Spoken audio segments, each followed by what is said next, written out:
One's ready. Go!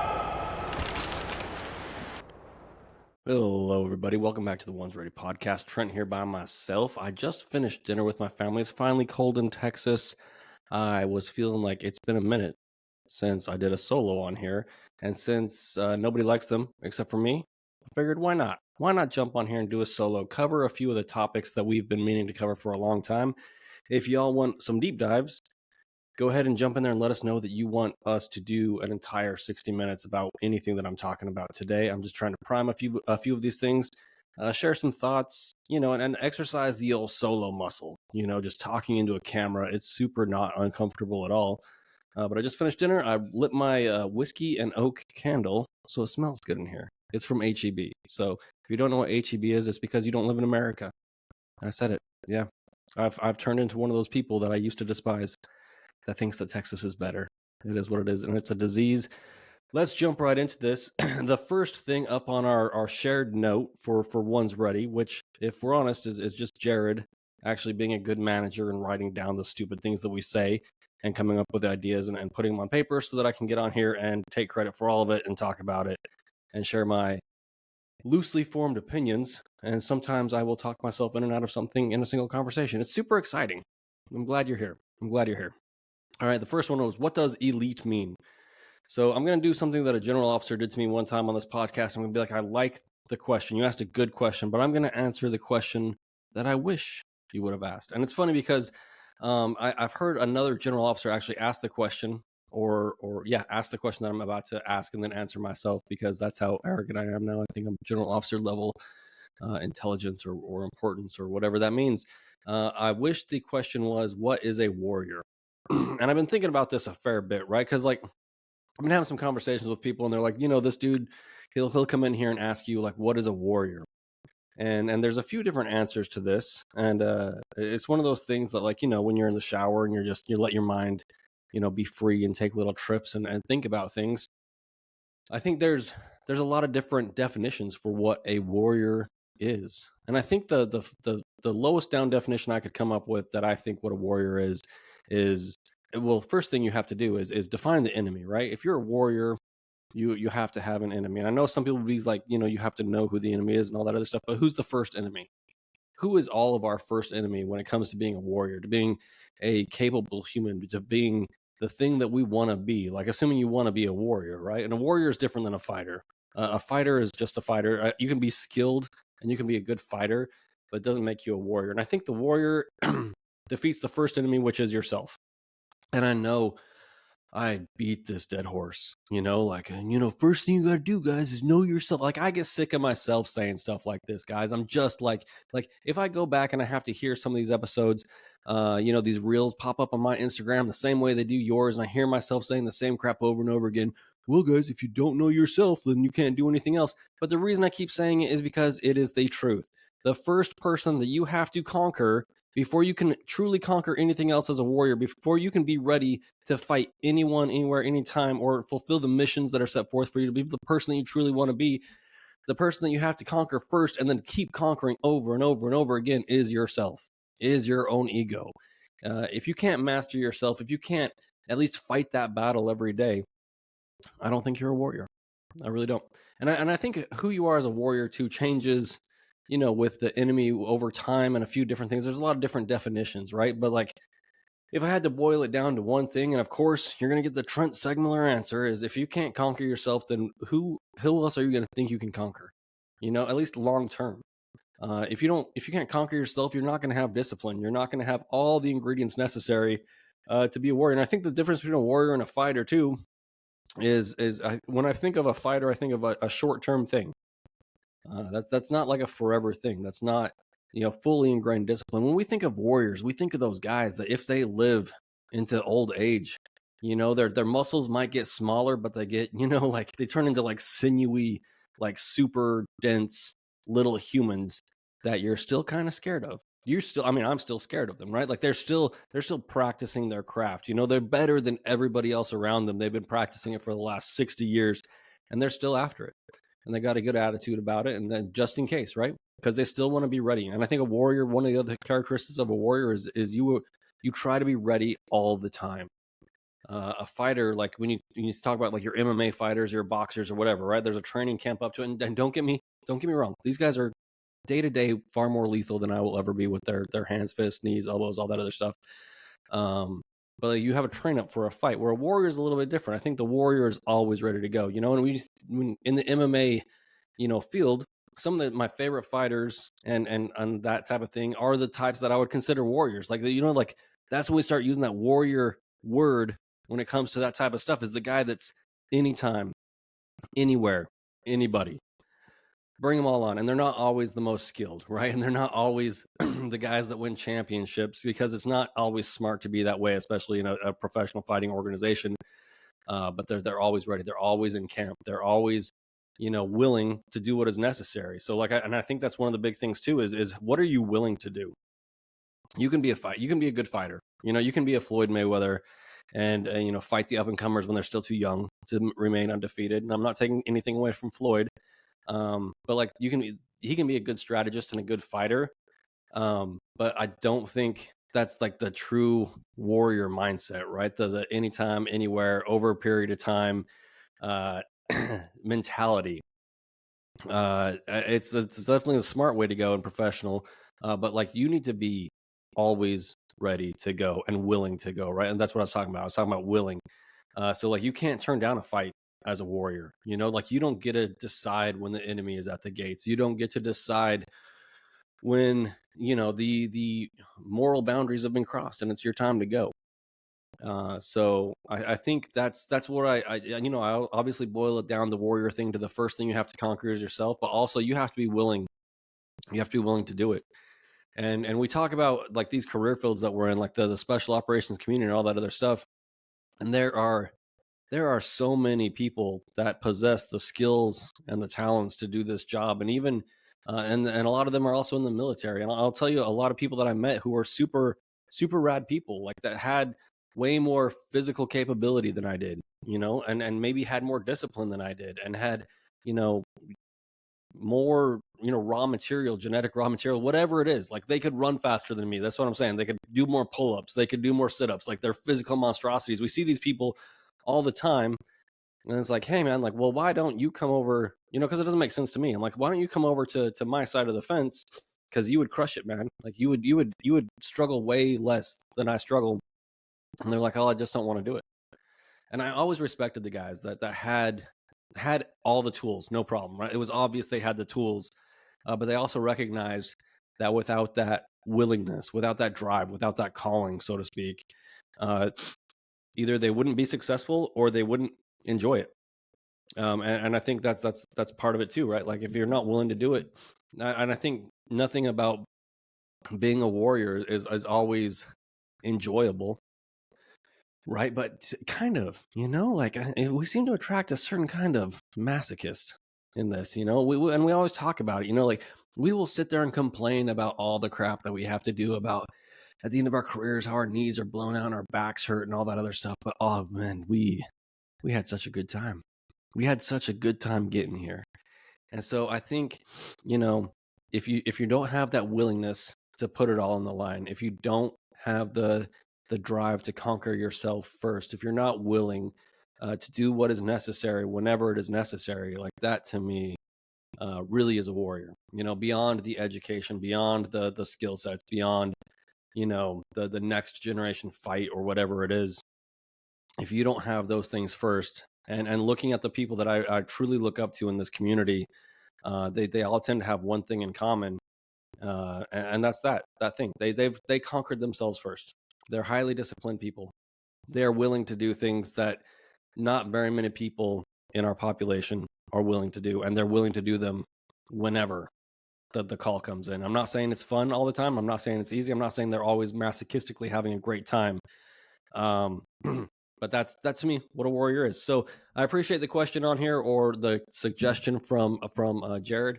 And I know Jared, he has a whole thing about being elite and how like it seems like these days that's like a culture question. Like how come we don't want people to be elite anymore, and how come we all want to like play this equality game and all this other crap? But like I want Jared to talk about that, because he actually he actually cares about that more than I do. I don't care if someone says that I'm not elite, because personally I agree with them.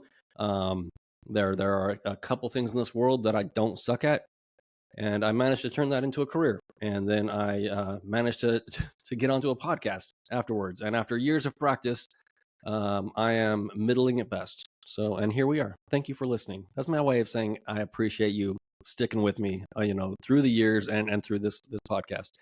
All right, the next one is something that I really like to talk about, which isn't, I come across as not a very nice person when I talk about this, but I just want people to try to see my view of reality when it comes to things like this. And what it says on here on the note, which if it ever went public would probably ruin my life.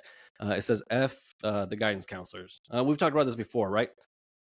There's stories out there about, personal stories that have come out on the podcast about people going to guidance counselors or people talking to their high school teachers and their teachers or counselors being not putting the military on the list of things to do. And I don't think it's all their fault, right? So like traditionally, I'm like, they're broken people, broken dreams. They drank too much in college. They found out that their degree was useless, so they had to go into public school teaching, yada, yada, yada. And now they're trying to ruin your dreams along the way, which there's a part of me that thinks that is definitely one of the things that is happening in some of these places. However, due to the public perception of the military, like if you are strictly, you go through your life as just a civilian, right? And thinking back now, I was one of these people. But moving on, if you just go through your life, you don't know anybody in the military really, or you knew some guys that enlisted for 4 years, but that was eons ago, and they were like a infantry guy in the Army or the Marine Corps, and they tell you the stories about it, and you don't understand really what they're saying. You have no frame of reference for it, and then you see it like Hollywood, right? And you think of the draft, and you think of how the military, like all these, idiots are in the military, and you watch certain movies, and it would be easy to get the perception, right, that the military is the last stop, the last stop, the last thing you could possibly do before being homeless or something like that.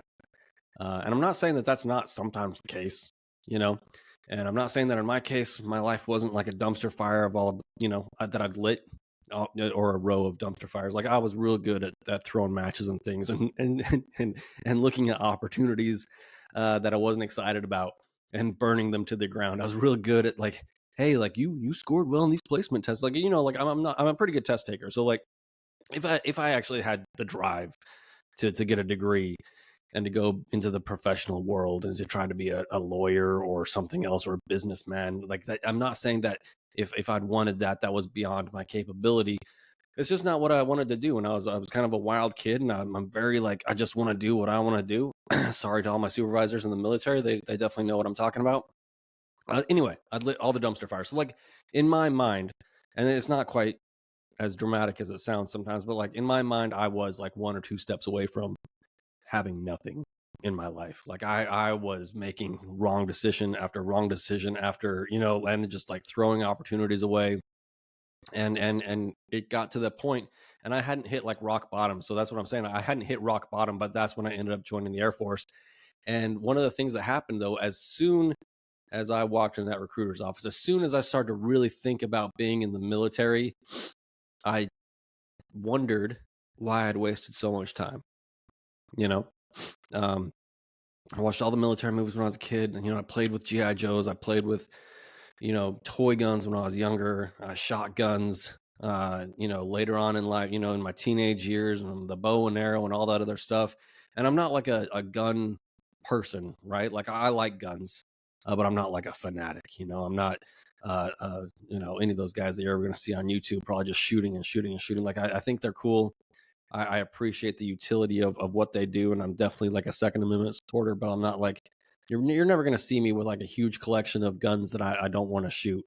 I try to keep my caliber count, pretty small, like I don't want, and to be fair, I am beyond what I should be in how many calibers I have to buy for the weapons I have. But I have to say, I also watched John Wayne movies growing up.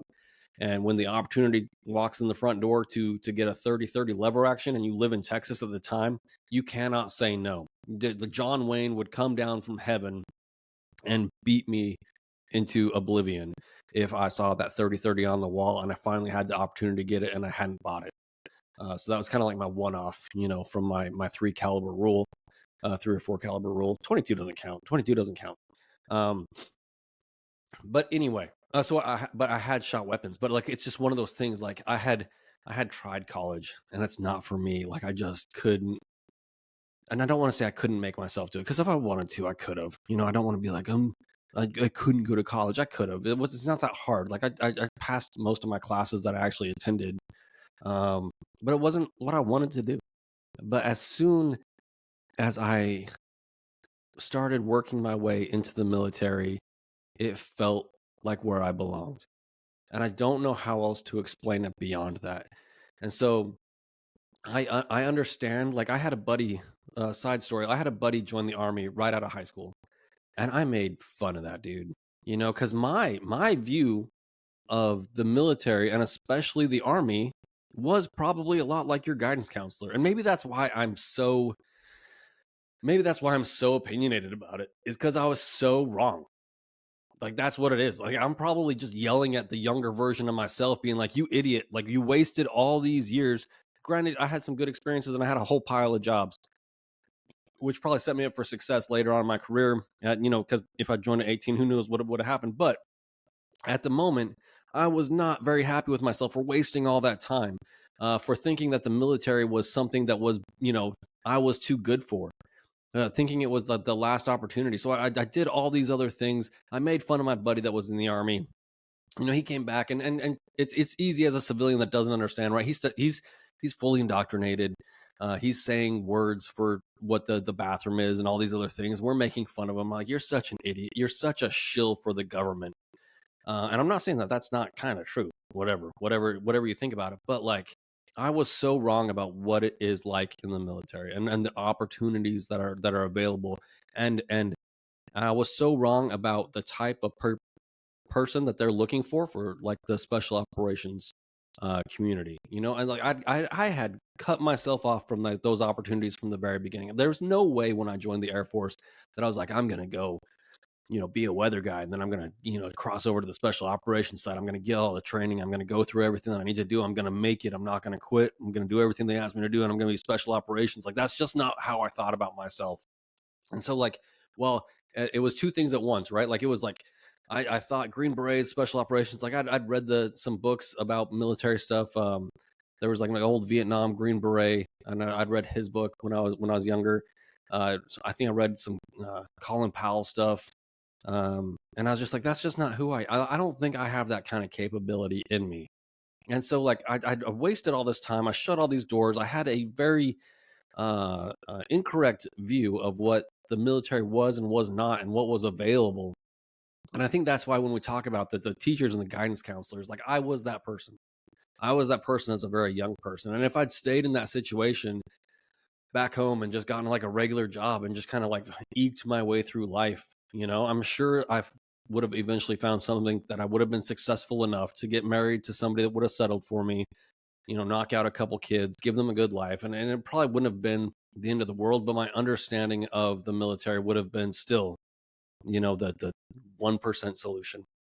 And that's, I think, what we're trying to say when I go after your teachers, your guidance counselors that say incredibly ignorant things. I think there is a part of it that is their ego speaking, and maybe their very liberal education. But I think a lot of it also is just ignorance. And I think that's what we're trying to always point out, is like, don't take advice about a certain subject from people that are wholly ignorant about it. Also, don't take anybody's advice that knows something about something as the 100% gospel, myself included, about the Air Force, special warfare, life, any of the things that we talk about on here. But if they're ignorant about it, that automatically means that they don't know anything about it. And just because they're in a position of authority, and I know that a lot of y'all are young out there, say like if you're in high school, and it doesn't mean that you have to tell them that you think they're full of crap. Like, you don't need to put yourself into any weird positions in your school. I'm saying, if you're listening to this, like, do your research and decide for yourself. Don't let ignorant people decide anything for you, and don't sell yourself short before you know anything. So don't, and that's one of the reasons we do the podcast, right? Don't do the things that I did. Don't waste years of your life thinking that you are incapable. All right. So we will tell you if you're capable or not. And just as a reminder, in our pipelines and our selections, and I think this goes across the board for all the soft pipelines and selections, we do not eliminate that many people. People quit. And that is so it's a whole bunch of personal decisions happening, and very few or a much smaller number of people that just can't pass or are injured, right? And have to come back another time and try again. So yeah, don't sell yourself short. Don't listen to people who don't know what they're talking about. I'm not going to go too hard at the guidance counselors today because, I'm in an okay mood. I ate, I had food. I got some Coke Zero here, with the forever chemicals and everything's going to kill me. RFK Jr., dude, I'm sorry. But I like to have a Coke Zero every now and then. All right. And it's getting later in the day, so I'm not going to be drinking my CardoMax, cardomax.com. Use the code ONESREADY. All right.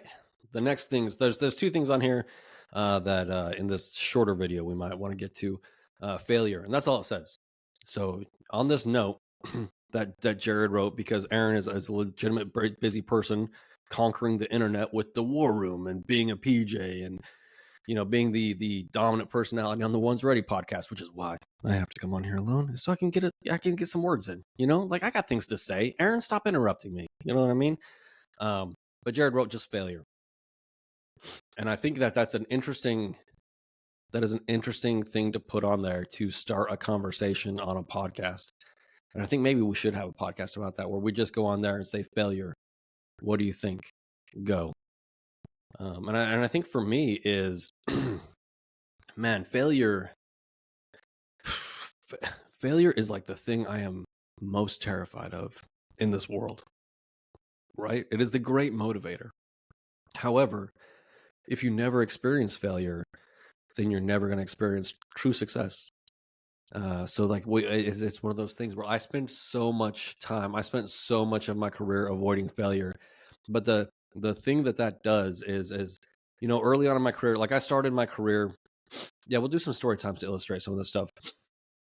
So I think we've covered that I had kind of failed at young adult life, post high school. Like I'd been out of high school. By the time I joined the military, I think it was almost exactly 4 years. 4 years since high school. Yeah, it had been 4 years. So I had 4 years from the day I graduated high school until I shipped off for basic military training.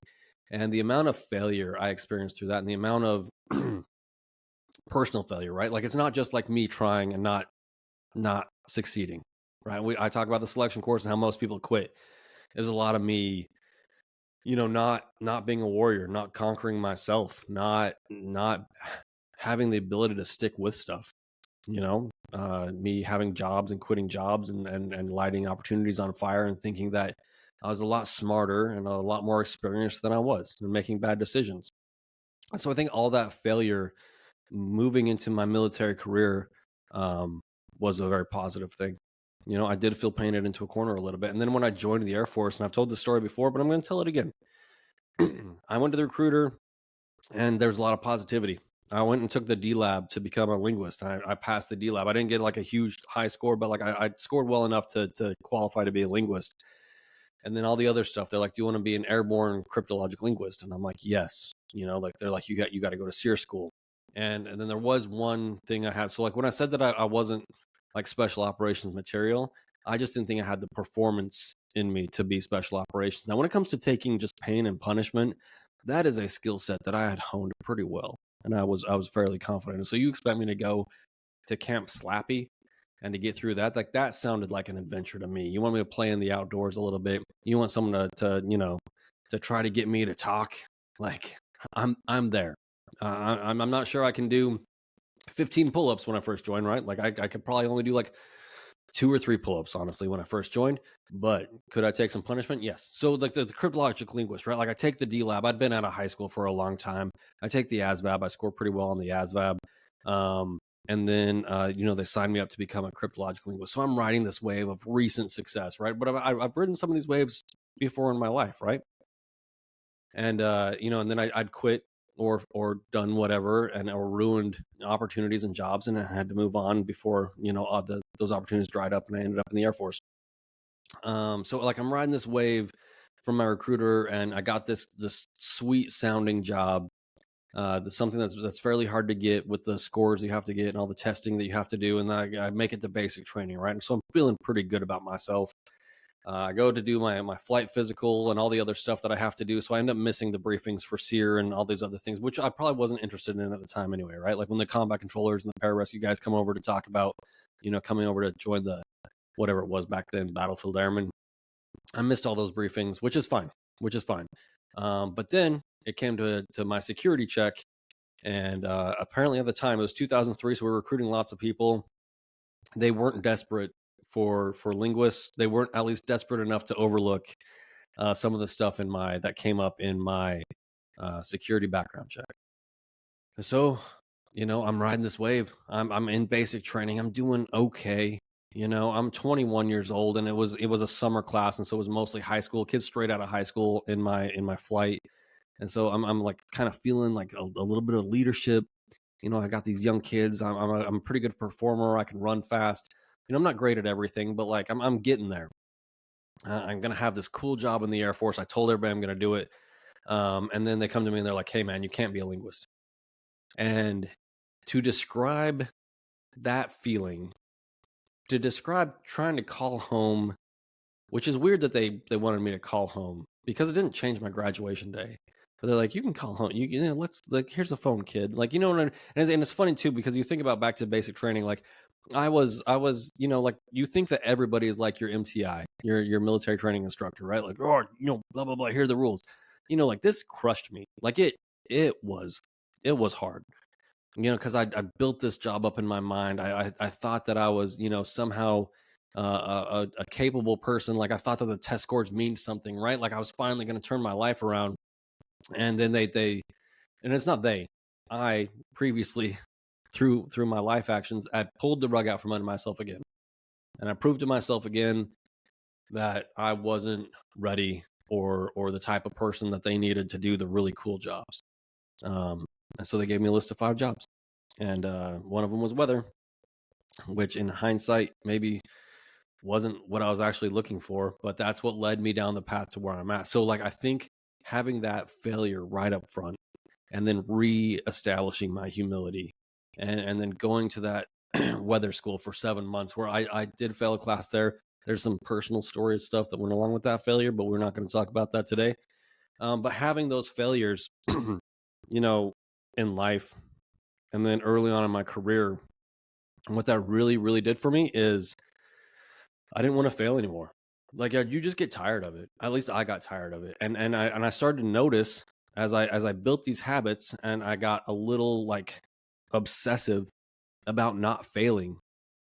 I started building habits to do things to keep me from failing because I'm not a natural at much. So like I really have to visualize things to get it right. The first or second time. You usually get 2 tries at most everything in the military to pass, right? And it takes a lot of willpower and a lot of discipline for me to master certain tasks. Like some tasks come easily, right? Like whatever, just like everybody else. Like there are certain things like I can go down a fast rope and stop. Like that was never difficult for me. I don't know why it wasn't difficult for me, but free fall was not easy for me. Like I'm a very tense person, and like so like the amount of energy it took for me to conquer some of these different things. But like the going to bed early, the studying, the visualization before I went to bed and when I woke up in the morning, the telling myself the positive talk and the negative talk that I had to use to get myself to focus on the things that were important, to focus on me doing things the right way every single day, especially after I decided I was going to go the special operations route. Like it was terrifying. Like, but like that fear of failure, because I've had experienced so much of it earlier on in my life, drove me into these good habits, drove me into the discipline, drove me to try to conquer the thing that I had not tried to conquer yet in my life because I thought it was so important. Myself. I had not ever in my life tried to conquer me because I thought I was the answer, not the problem. And so when I think about failure, to wrap this up, I think of the catalyst to me becoming the person that I was. It was the catalyst for any good habits that I picked up along the way. It was the catalyst for my work ethic, that drove what success I had in the military. It was the catalyst for me becoming a more well-rounded person, a more caring person about other people, a more understanding person about other people. That's what failure did for me. So when I look at failure, am I still terrified of failure? Yeah. Yes, I am. I mean, I went and did a talk at a speech for the recruiters, a few months back. And do you think that I wasn't obsessing over what I was going to say up until the moment that I stood up there and started talking? Like, I've spoken in front of people hundreds or thousands of times, right? And I'm fairly confident in my ability to stand up and captivate an audience. But this was like a new audience. But like, I'm so worried about not doing the best that I can that, yeah, I was changing the little notes that I was looking at for that speech basically up until the moment that I stood up there, because I care. And that's what failure drove me to, is a person that cares, a person that is willing to do the uncomfortable things in order to not be a failure anymore. And so without failure, I'd probably still be a giant POS. So the next part, and I think we talked about this before, and I think I've had like a little podcast about this as well, or actually I probably talked about this on the last solo. So we're going to skip over that one. And we're going to go to the next one, which kind of ties into this toxic military mindset. And I think what this might be, now we got a few more of these. Toxic military mindset. And in parentheses, it says opportunities, challenges, and optimized. Man, the toxic military mindset starts at BMT. And so I told that story. I got incredibly lucky at BMT because my life had been such a dumpster fire, because I actually was old enough to view this as an opportunity to reinvent myself, and because I experienced that humbling during BMT, I did not have a lot of time or space left in my brain to think about how victimized I was by BMT. And I think when you talk toxic military mindsets, and I've talked about this before, it's another Trent Segmillerism that y'all have heard before probably.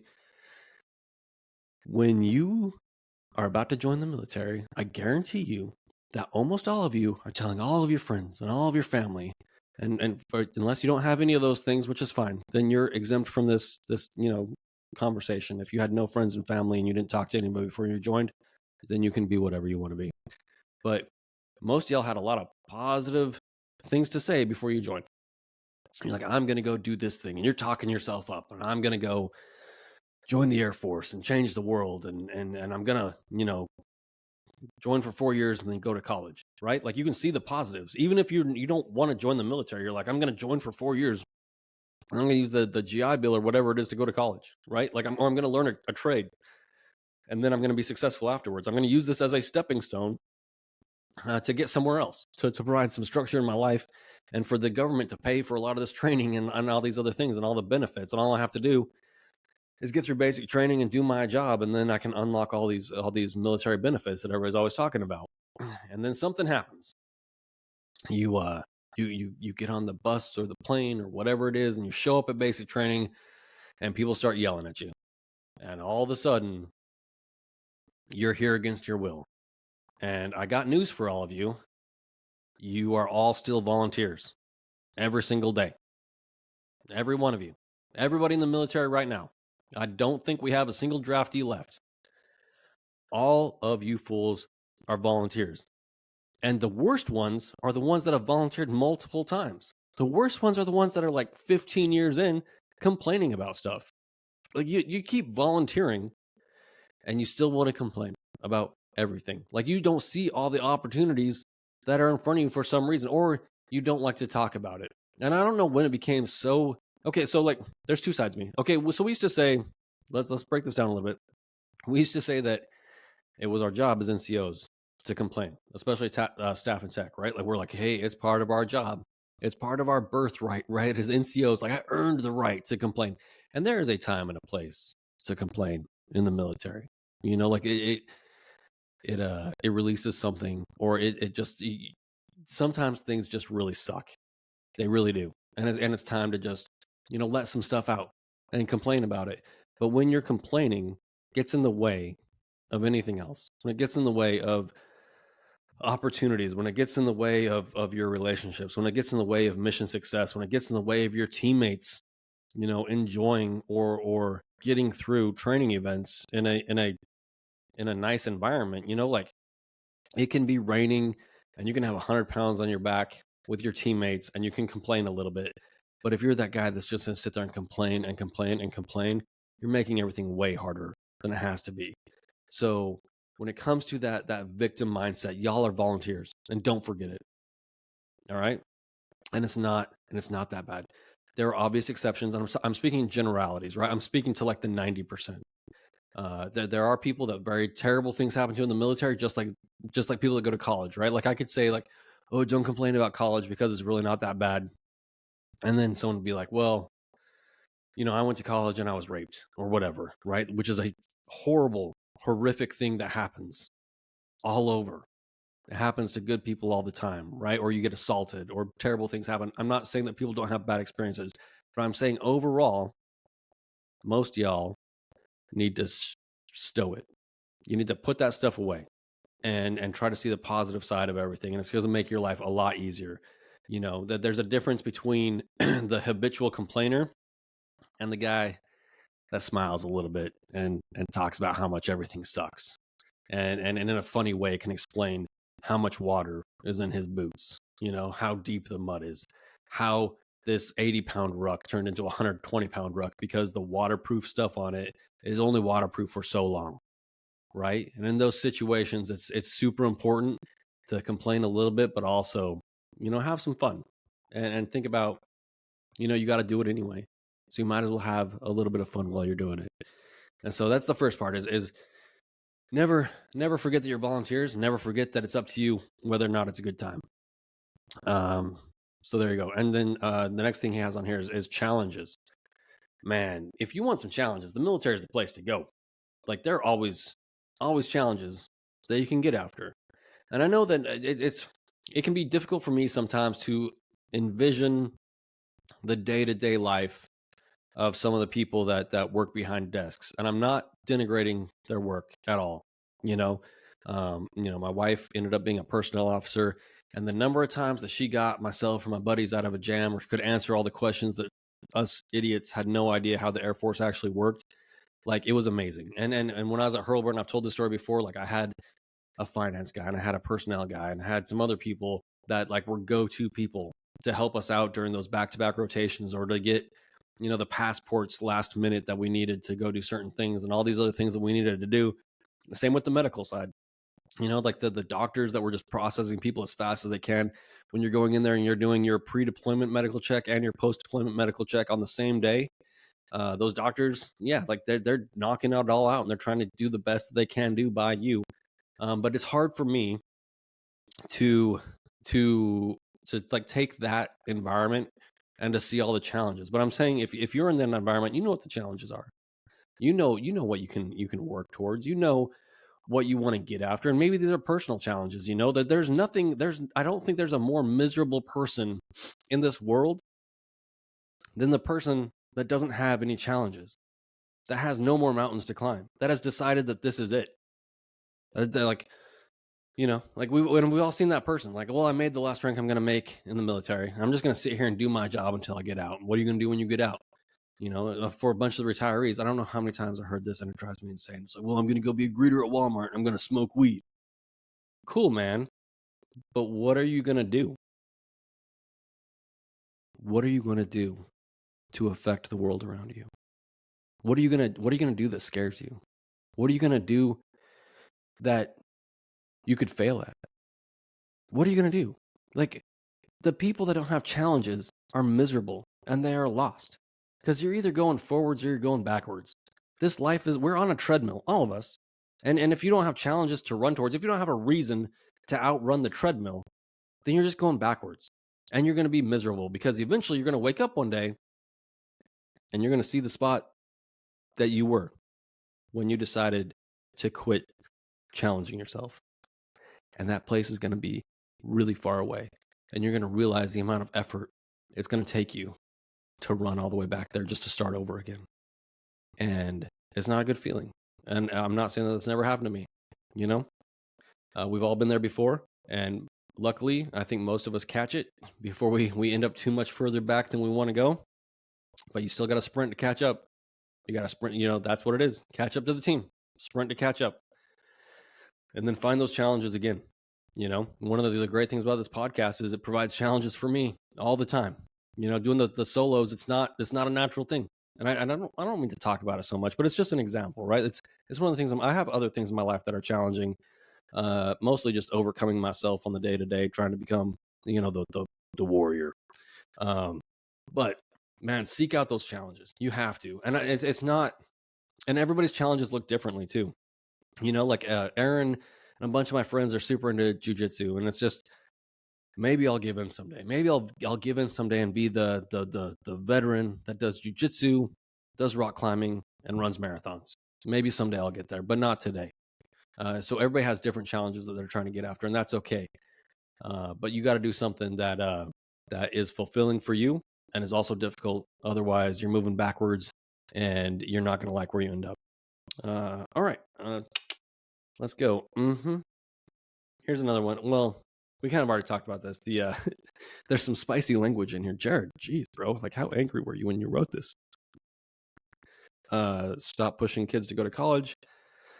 I think we talked about this a little bit. Let's talk about this last one real quick. We'll end on a positive note. Let's end on a positive note, y'all.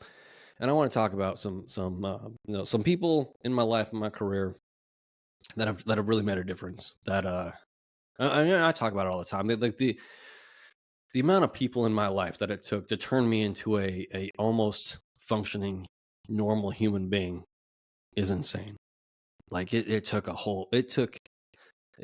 Hillary Rodham Clinton's words, it took a village to make me. And if you're watching this right now, you're probably thinking that's a pretty messed up village, which is true, because we're going to talk about mentors real quick, how to find a mentor. I'm racking my brain to figure out if I ever had to actually seek out a mentor. And I think we've been through this before as well. And I like to talk about this because I like to set expectations. Is I had an incredibly blessed career, right? One of the few things that I got good at was just seeing opportunities and taking them. But also the people that crossed my path, the people that ended up being in charge of me most of the time, were incredibly good people, and they took an interest in me and my success, whether or not I wanted it. The guy that is the current and if you guys know him, this is funny, but I like to talk about him because he's a good example. The guy that's the current career field manager of Special Reconnaissance, man, we butted heads so many times. And it's funny because for so long I didn't really think of him as a mentor, because we view the world in such different ways and we approach our careers in such different ways. And it wasn't until, he's one of those guys where it wasn't until later that I realized that he really was just trying to make me better. He really was trying to look out for me and my career and all these other things. And then it's just because, the way he approached me, the way that we interacted, like we were like oil and water, we did not do life the same way. I'm a pretty happy-go-lucky guy, and I do things the way that I do them. And I'm a very stubborn person, and that's probably what the problem is he's also a very stubborn person. But man, when I actually decided, later on to just start sitting down with this dude and having long form conversations as much as I could at work, the amount of knowledge that I gained from him, and the amount of, amount of respect I got for this guy for doing what needed to be done, even when he probably had no reason to do it. So this is the guy that, to your face, oftentimes, and all of our personal interactions, not all of them, but a lot of them, were just not great. Hold on real quick. The boss is calling. All right, I should probably mark that part where I was quiet for a while to talk to my wife on the phone. But if it stays in here, it stays in here. Anyway, I was talking about this guy. At the end of the day, I found out later that he was the guy that we could really have arguments with in person. But then he would end up staying till 6 or 7 o'clock at night, writing awards packages for me, doing paperwork, doing all of the NCO, senior NCO things that you're supposed to do for your people. But he didn't seem like the type of guy that would take care of people, but he absolutely was. And I think in a lot of ways, I learned more from him and I was mentored more by him than a bunch of other people because all of his strengths were my weaknesses, right? Like paperwork was never my strong suit. It's not that I didn't want to take care of people. It's one of those things. I just didn't like to do it. And I didn't value it for myself. And he's one of those guys that even though I would say stuff like, I don't want to be put in for an award, I don't want to do these other things, like he knew that if I didn't have certain things in my paperwork, I wasn't going to make master sergeant and I wasn't going to make senior. And he was absolutely instrumental in both of those things happening. And so like you're going to have like certain mentors like that where you might not even see it in the beginning. And then, you kind of come around and find out that this person actually is a good person. And then there were mentors like my first supervisor when I became a SAUT. He was an angry dude, held a very high standard. And I think he just looked at me and he knew that I needed the discipline and I needed the structure. And he gave me what I needed. He was also a nice guy, and he'd break character and have normal conversations with me and all this other stuff. And he tried to give me good advice. But he was the guy that I really looked up to as well. But he also would say things to me that I didn't listen to. So like when it comes to finding a mentor, you find someone that you can get valuable information from, but it doesn't mean that they have to be your best friend.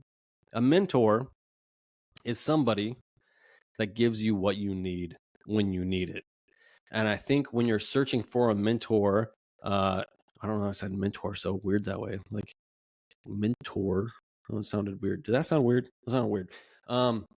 It's more important to find the person that has the tools that are required for your success and not necessarily the personality that's required for your success, at least for me, right? Like I need structure. I need discipline. I need someone to tell me that I'm a POS to motivate me to do my job. I need someone to constantly be pointing out my failures, to keep my ego in check, to remind me that I'm not meeting the standard.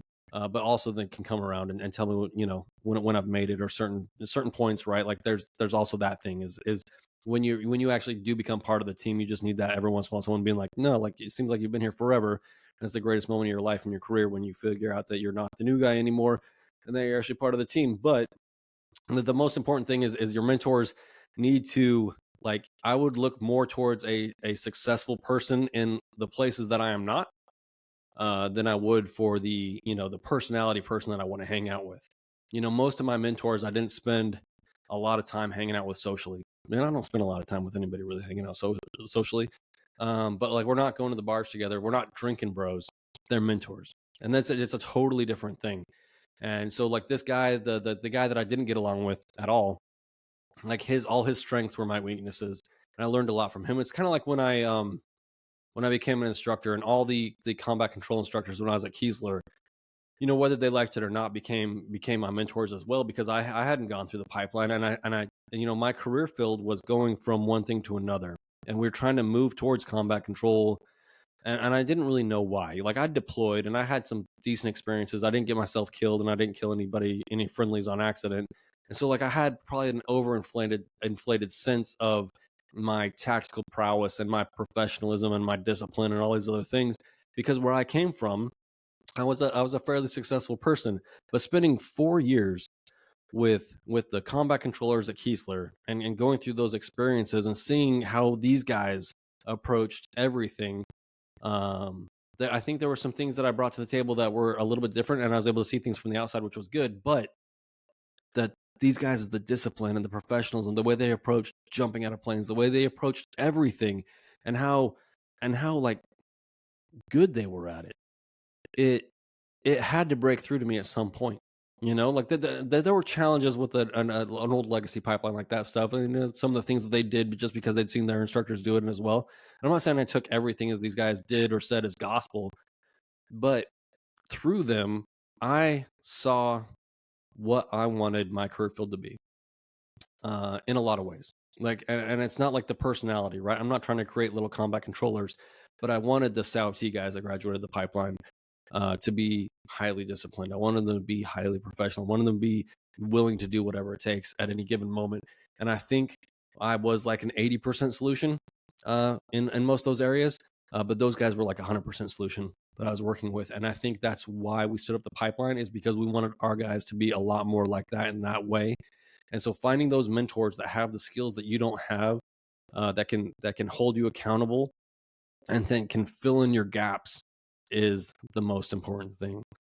And so I think that's about it here for me, minus the 5 minutes that I was talking to my wife. So yeah, there's the thing. Man, being married, it's wild. So maybe we'll have another another spouse of one of us, crazy people episodes here pursuing. If you want another spouse episode, let me know. I try to talk my wife into it every once in a while, and sometimes she is, amenable to the idea. But if I could get a whole bunch of DMs saying, "Hey, it'd be pretty cool to have, a wife on here again to talk about, all these things." I personally think she should have her own podcast because, as everybody that knows, my wife and I knows, I am the less capable person in this relationship. She is way better at everything than I am. That doesn't require lifting heavy things, and I'm not even that strong. But that's just biology. So there you go. Hope you enjoyed this episode. If you want us to cover anything as a team more in depth, or if you have any other podcast episodes ideas, let me know. And I appreciate you listening. You need to go out there and think about what you think a warrior is. You need to attack your challenges. You need to not be a victim in the Air Force. What else do we talk about? You don't need to listen to people that don't know what they're talking about. You need to, view failure as a starting point and a catalyst for change, and take those lessons forward to become the person that you want to be. So there it is. And when you find your mentor, it's not your drinking buddy. It's the person that can help you with the stuff that you suck at. So we will catch you next time. Go to over to ONESREADY.com, pick you up some merch, train hard. I appreciate you all. Later.